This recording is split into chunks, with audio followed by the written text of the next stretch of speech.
Bayan Hanoi upgrade.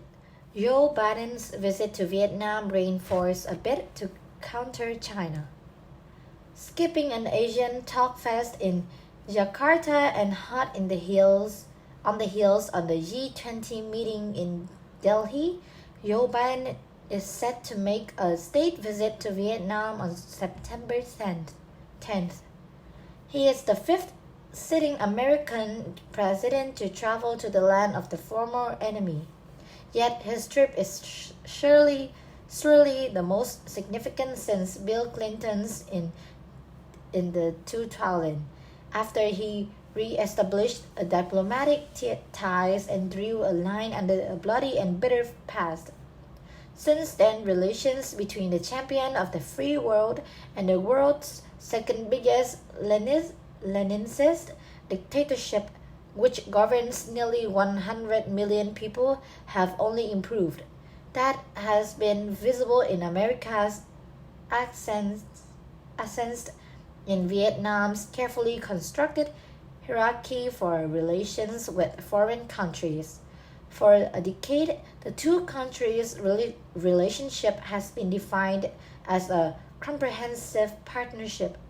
When Mr. Biden meets the General Secretary of the Communist Party of Vietnam, Nguyen Phu Trọng, America looks to set to a rare upgrade to a comprehensive strategic partnership, quite some rehabilitation on both sides. Campaigners at home will accuse Mr. Biden of cozying up to a regime with an appalling human rights record, but he is bent on countering Chinese sway in the Indo-Pacific region. The trip is part of a strategy in which overlapping security initiatives create a spreading lattice work on China's periphery. Vietnam's biggest security worry is Chinese encroachment in the South China Sea and harassment of fishing boats and oil and gas exploration vessels in Vietnamese waters. America lifted a ban on arms sales to Vietnam in 2016 and has since sold it 2 Coast Guard cutters. More defense initiatives may come out of this trip. After also strengthening its military relationship with the Philippines, America may be planning to challenge China to a more robustly in the South China Sea. For America, economic security, again with China in mind, will also be a goal in Hanoi. American planners have made de-risking a key foreign policy. They mean reshaping trade and supply chains to bring China-based production home or to friendly countries, as well as cutting China off from American investment and know-how in high-tech areas, including quantum computing, AI, and advanced chips. Vietnam, a growing production base with a bright young workforce, is a prime candidate for friendshoring. More American investment would also add heft to threadbare official promises of more economic engagement in the region.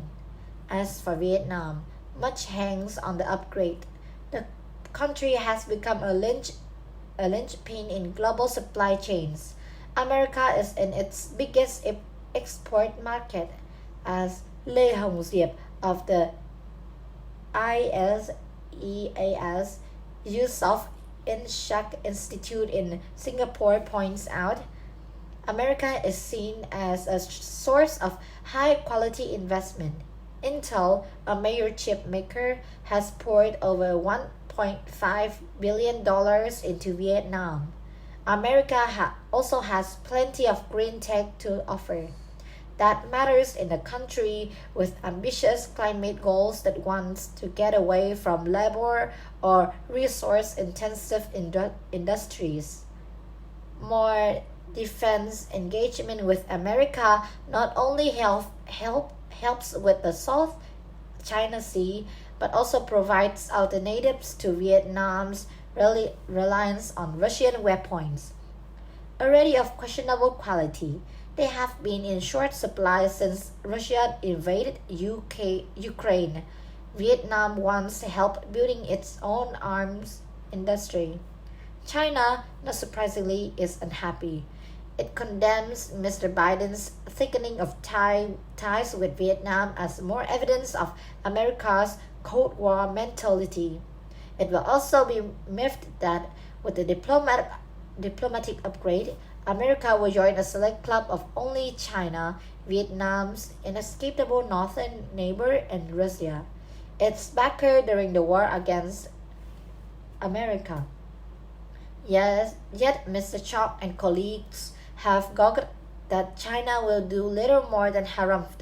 Vietnam has millennia-old experience of having to handle its sometimes hostile neighbor. Fraternal ties between the two communist parties help regulate relations. Vietnam's leaders have gone to lengths to reassure China over the Biden visit. They know how valuable Vietnam is to China. ASEAN is China's biggest export market, and Vietnam's its biggest market among Asian members. If, says Mr. Hiep, China shows its displeasure through more harassment in the South China Sea, why, that would be nothing new. Some in America think Vietnam can be reeled into its scam. That is wishful thinking. The regime calculation has never been to side with America. More likely, it is to balance adroitly between it and China.